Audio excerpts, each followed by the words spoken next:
Welcome to World Energy Television. I'm Sam Malone. And today we're going to go back to school for a little multiple choice quiz. And I'm Tiffany Halleck. And this time on the reality check, we're going to look into the energy answer, all of the above.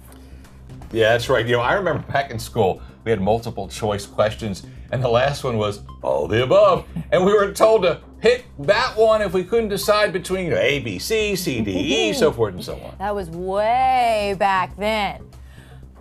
Just kidding. But I remember that advice as well. So let's see what the question actually looks like. Maybe something like this. The correct way to power the United States is A, wind power, B, solar power, C, nuclear, D, hydrocarbons, natural gas, oil, and coal, or E, all of the above. Yeah, that should be the question, except you got option D wrong in this case. See, with our policy, that option should have a big not right in front of it. Sam, now come on. Production of oil in the United States is at an all-time high, and natural gas is so plentiful, it is trading at less than $3.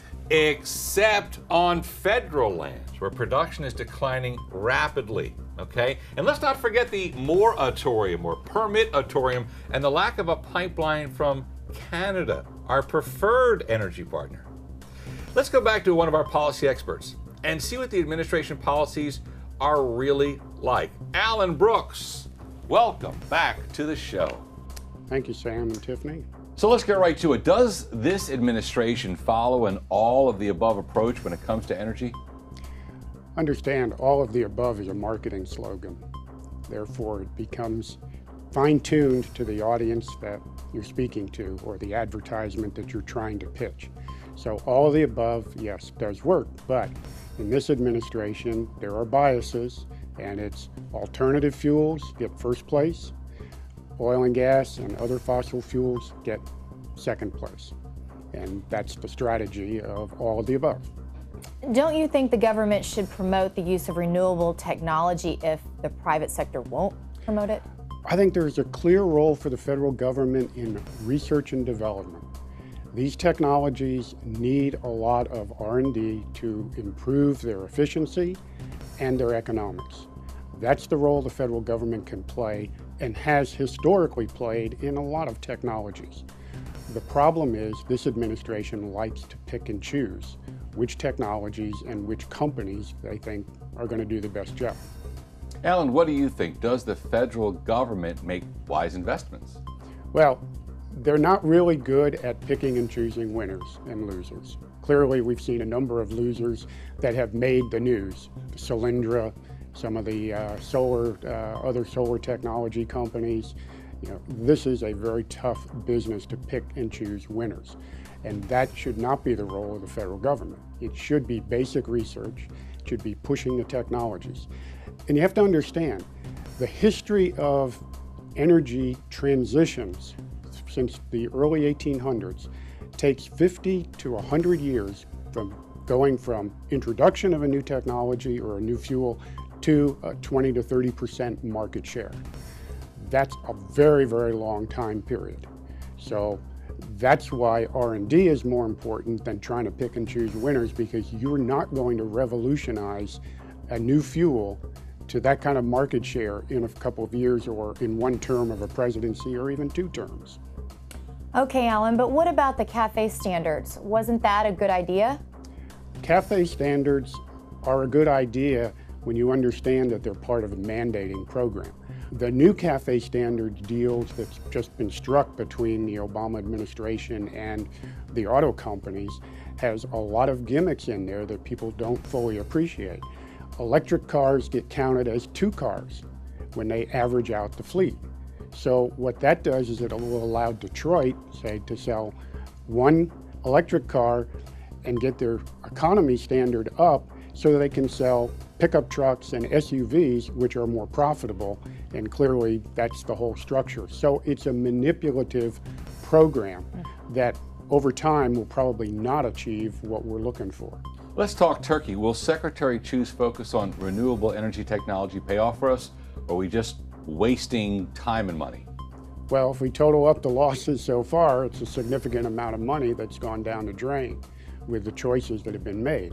Now, there are some areas in really true R&D for fusion technology, for laser technology, for things like that, which could lead to a whole new breakthrough in energy that is a worthwhile effort to be investing in.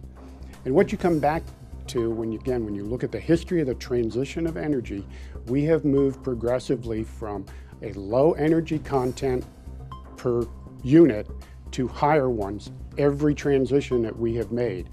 We're looking for that next one. And I'm afraid to say that I don't think solar and wind are necessarily in that category. Well, Alan, you've been in the business for a long time. Has this administration done anything differently than, say, the Bush administration? Well, I think there's definitely a philosophical difference in how to do it. And that's the main difference between this administration and others. This administration likes to take the approach that they know best. They will pick the winners and losers. They will determine what you will be able to buy, what you will drive, what fuel you will use, where you will live, how you will live, because that will all impact energy use. That's their approach. The Republican administration, George Bush, his father before him, their approach was more of a free market. Pricing will determine and influence customers' consumption, and that's just a philosophical difference and an important one. Outstanding. Alan, thank you very much for joining us today. We'll have you back very soon. Well, if the Obama administration changed the definition of all the above, what should we be doing, right? Next on World Energy Television, we'll be speaking with David Holt of the Consumer Energy Alliance. Stay with us.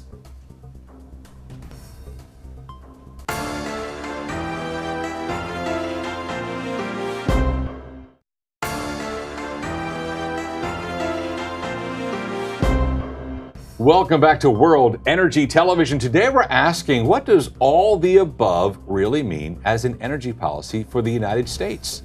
Sam, I think that it means what it says, all of the above, and reflects our recent investments in alternative energy and policies that are improving the mileage of our cars. Well, if that's so, why would we want to call it all the above instead of everything renewable and associated with conservation, right? I think the American public would like to see an energy policy that reflects a little reality. Look, 50% of our power base comes from coal. Now, do we have a strategy to maximize that resource? How about 22% of our power coming from natural gas? And are we working to improve that resource? I won't even want to get to nuclear, even though that accounts for about 18% of our energy base. Well, on the other side of the coin, those industries seem to be working fine. We should be focused on the ones that need a leg up. Well, instead of making guesses, let's talk to someone who really studies our nation's approach to energy and the reaction from both the consumers and producers of energy. David Holt joins us from Consumer Energy Alliance. David, welcome to the show. Sam, Tiffany, thank you very much. Good to be here. Great. Let's jump right into the topic. Does our energy policy of all the above really help the consumer? I think it does, and I think you're both right to a degree. All the above should mean literally all the above. Wind and solar and nuclear and oil and natural gas and coal, and diversifying our energy portfolio. But we have to recognize that this country runs on oil and gas and coal, and will for the next 40, 50, 60 years. So the policymakers and industries need to get together to say, here's our near-term plan to meet our energy needs for the nation, to improve prices, to improve the situation for consumers. But let's develop horizon technologies and horizon industries that will make a difference in 40, 50, 60 years. So David, if you were going to rewrite the regulations and policies, where would you focus your efforts? I'd focus on the here and now and the distant future. We have to do both. I don't think as a nation, in particular our political leaders in Washington, I don't think they do a very good job of both. Too much of policy coming out of this administration is very adversarial to the oil and natural gas and coal industry, while only focusing on alternative energy and these horizon industries that may or may not be able to make a real difference in the foreseeable future. We've got to do both. We've got to incentivize our oil and gas infrastructure in this country. The natural gas situation in this country is an absolute renaissance. You have companies like Nucor Steel and US Steel who are actually building new steel manufacturing plants in this country. And when's the last time that happened? Who are actually coming back to this country, reinvesting, building a new steel plant in Louisiana. There's another new steel plant going into Ohio, all because of the new reality of natural gas in this country from the shale revolution. So we have a lot of opportunities in the hydrocarbon space here and now that would make an immediate difference, create jobs not just in the energy sector, but in all other sectors like steel, like manufacturing, like help improve the transportation sector. But we can't ignore our need to diversify our energy resources long term. Outstanding, outstanding. Now, do you think we're focused on reducing the price of energy for the consumer, or do you think we're focused on social engineering? Depends on who you talk to. There's a little bit of social engineering going on. There's an attempt. I mean, the market will ultimately dictate what the price is going to be.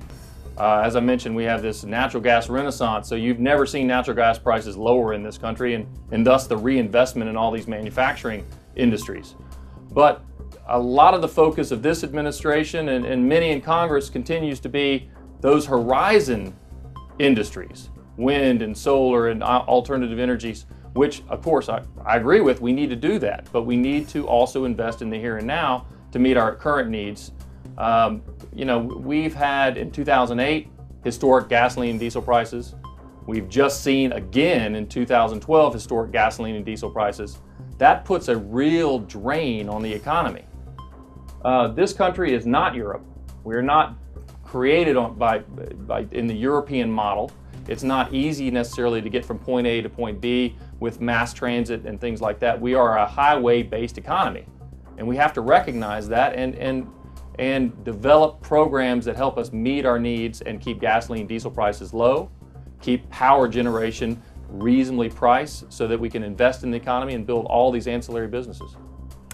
Okay, David, if given the choice, I think consumers would opt for cleaner energy versus less clean energy like coal or oil. Does that ring true from your experience? I think given a choice, consumers will pick the lowest cost energy. I think we need to continue to look at energy diversity. There are few consumers, particularly those consumers that are, I would say, in the higher price brackets that can make choices regardless of price to buy more expensive vehicles that run on electricity, but electricity, of course, is powered by natural gas or coal. So ultimately, you're always running back to that fossil fuel requirement. Society and businesses and many consumers want that diversity. They desire that diversity. But given that ultimate choice, am I going to pay $6 a gallon for gasoline, or am I going to pay $3.25 a gallon for gasoline? 99% of consumers are going to say $3.25. Mm-hmm. Speaking of consumers, Dave, we have over 300 million citizens here in the U.S.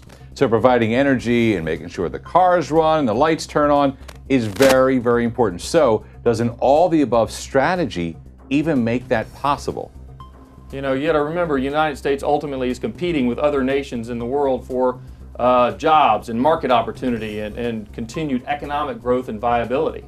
So meeting our needs with our own natural resources, which are abundant. We are a nation blessed with abundant natural resources. We're also a nation blessed with good foundation in science and technology and ingenuity to allow us the wherewithal to develop these alternative energies and improve technology for fossil energy at the same time.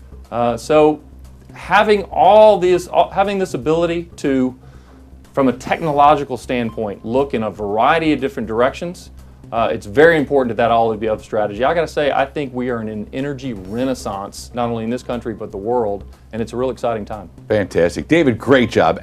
Well, now that we have a good idea what's being done or what's not being done, stay with us. When we return, we'll talk to the experts that can give us a better handle on how it should be done.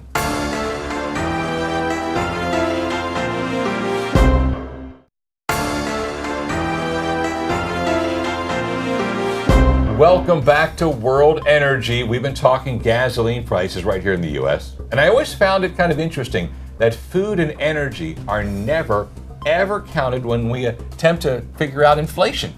Instead, we like to quote very low numbers. I think we have reasons for that, Sam. If we counted them, we might all get very depressed. very quickly. Yeah, we would be. Or at least we have an inflated view of the world. See, with the price of a gallon of gasoline topping $4, we have to assume that's having an effect on the price of anything that needs to be transported. And really, the last time I looked, that was just about every single thing around us. Sam, you're right. The price of fuel is moving our economy, is going through the roof. I think we could call that the trickle-down inflation. I've noticed that even chocolate is going higher. Not chocolate. Chocolate. Well, here to talk to us about the effects of high energy prices and what an all-the-above strategy really ought to look like is Chris Ross, professor at the University of Houston Bauer College of Business and a consultant with Charles River Associates. Chris, thank you very much for joining us on the show. My pleasure. I think I speak for many. I don't like high gas prices. In fact, I don't like paying high prices for milk or eggs or anything else. So, will an all-the-above strategy really help us out? Well, it will help. It won't necessarily help with the price of gasoline and cost of driving, however, because that pretty much all comes from hydrocarbon fuels, except for a bit of ethanol in the gasoline pool and a tiny little bit of biodiesel. So basically, we're pretty much limited to hydrocarbons for that sector. Recently, we are seeing some progress in electric cars, and I can see that they will definitely be helpful. They're definitely part of the all of the above solution. However, the CEO of Ford recently pointed out that the cost of a battery pack for many of these cars, if you want an all-electric car, is $15,000 to $20,000. That's not for the car, that's for the battery pack. Then you've got to pay for the car to put the battery pack in and all the other stuff. So then they're quite a long way from being mainstream. I think that's what puts up the cost of your chocolate, Tiff. So you might want to raise a bit of a fuss about that rather than pick on the poor old oil companies. Anyway, where were we? No, it's not going to help very much in the transportation sector. It will help in the power sector, but remember, we're starting with it only providing about 5% of the electric power from biomass, solar, wind, and geothermal. Well, let me ask you this. I know that we generate some electricity from nuclear, but how much do we generate with hydrocarbons? Well, it's 70%. 70% of our electricity is generated from hydrocarbons. About 50% of that is coal, and 20% is natural gas. So that's the base of our whole economy. Is 70% of our electricity is hydrocarbons. Another 20% is nuclear. And that's under a lot of pressure right now with the earthquake and tsunami in Japan. A lot of people want to shut down nuclear. I mean, you can't have energy without taking some risk. Okay, Chris, well, can't we generate all the energy we need with offshore wind? Well, we could, but you wouldn't like the price. I don't know. I mean, that's why very few people are building them. They're building them in the UK with subsidies which they're going to regret. But it's a perfectly reasonable strategy. It's just a question of can we get it affordable. Wind was getting to be pretty competitive when natural gas was $10 a million BTU, but now it's $2 a million BTU. They're really, dare I say it, sucking wind. I mean, what about the environment? Surely you're not suggesting that we need to sacrifice the environment for mobility. No, I mean, the reality is the environment has been getting steadily better. If you track the emissions of volatile hydrocarbons, nitrogen oxides, sulfur oxides, almost all the toxic emissions have been coming down steadily over the last 20, 30 years. And we should be thanking the environmental movement for pushing that process. We've been able to do it and still have affordable energy, but we're getting to the point of diminishing returns, where we spend more and more for less and less impact, we just don't want to carry it too far. But no, we shouldn't sacrifice the environment, and we're not sacrificing the environment. For example, by substituting natural gas for coal, which is happening even as we speak, coal has gone up, coal has gone down about 5 percentage points over the last few years and been replaced by a little bit by wind, but mainly by natural gas. So we're moving that way. Natural gas is much cleaner, much more efficient, less carbon dioxide than coal. So we're doing that. You know, the general trend is that the environment is getting better. We're reforesting. Forested land in North America and Europe is growing. There's more acres under forest than there has been for since the Mayflower. Now that's not quite true, but since the Industrial Revolution anyway. And obviously what you're saying adds up, whether people like it or not. But I recently saw a chart from ExxonMobil that showed that even as far forward as the year 2040, we're still going to be largely relying on hydrocarbon energy. So do you see any way around that fact and figure? Well, what's wrong with that? I'm just saying, you know, it sounds like down the road we're going to be linked to the same thing. So there's lots of it. Yes. So I mean, it's the cheapest form of energy. So let's use it. You know, when we come up, if we come up with something better, there was a saying which was was made famous by Minister Yamani of Saudi Arabia. You know, the Stone Age didn't stop because of a shortage of stones. It stopped because there was something better. All right. Someday there's going to be something better than hydrocarbons. And we should continue to research things that might be better than hydrocarbons. When they're better than hydrocarbons, the oil industry is finished. But not before 2040 is my guess. Good. Chris, thank you very much. We loved your insights. You know, Tiff, it seems that the all the above thing, it's in the eye of the beholder. Well, I still come back to the idea, Sam, that it means we cannot afford to leave the horizon technologies over the horizon. Yeah, look, I see our guest points regarding the role of government, but I do take exception to government subsidized companies. Okay, if the government would stick to technology research, stay out of picking winners and losers, we would be better off. It's that simple. I think the real choice here we're facing is do it now or wait until the market is ready to pay for the cleaner energy. If we do it now, we have a better chance of being the leader in a field. Look, I would imagine being the leader in the buggy whip technology field wasn't such a good thing after the car took off. See, if we don't have a technology that's a clear leader, our tax dollars get wasted on companies and technology that can't fulfill the needs of the market. And Sam, I guess Alan is right. Every administration has its own bias, and elections do have consequences. But if every president since Richard Nixon has said we need to get off oil, perhaps we should be doing something. Investing in the next horizon or over the horizon seems like a good idea. Maybe, but just don't use my money unless you really know it's going to work. Look, we could beat this topic to death 1,000 times, but we are out of time. I'm Sam Malone for World Energy. And I'm Tiffany Halleck, and thank you very much for watching.